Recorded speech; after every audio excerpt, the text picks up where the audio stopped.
So here's the fourth one. Meritocracy is ideology. And you could think of this in the most benign way, right? That ideology is simply a codification of who we are, how we do things, right? So we could think of meritocracy as going into the explanation of what Singapore is, how it's become the way that it has. It's a kind of self-knowing for Singaporeans.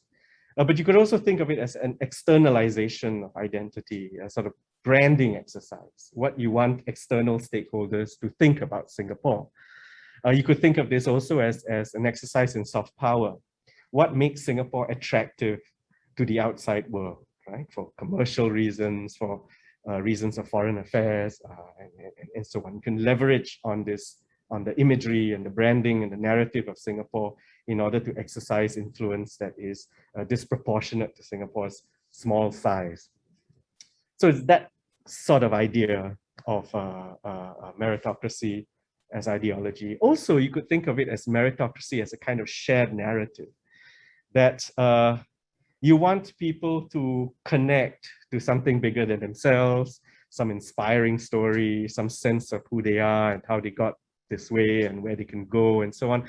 So the meritocracy has appeared, I think, in very pronounced ways in the Singapore story and the narratives that we tell ourselves to give ourselves a sense of who we are and to recruit individuals as Singapore subjects, right, with a common story.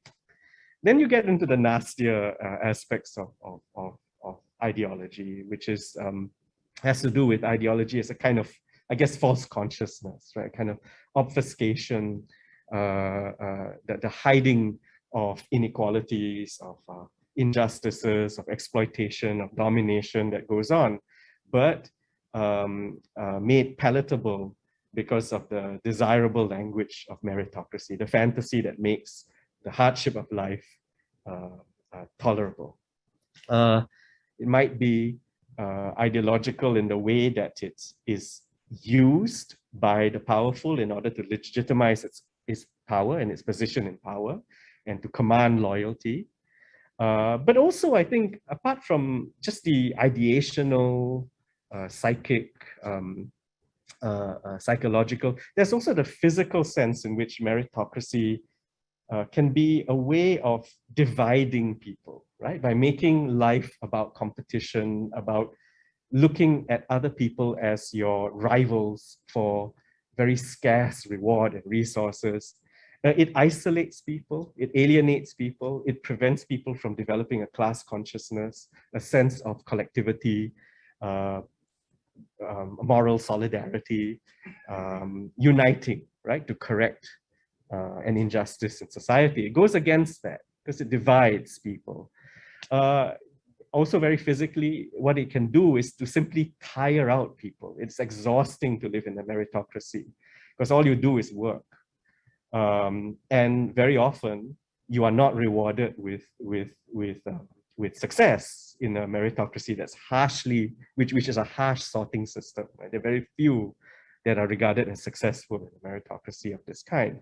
So you work and you're exhausted and you work long hours and whatever time that you have is spent to kind of resuscitate for the next day, right? So there's very little for anything beyond the nastiness of life.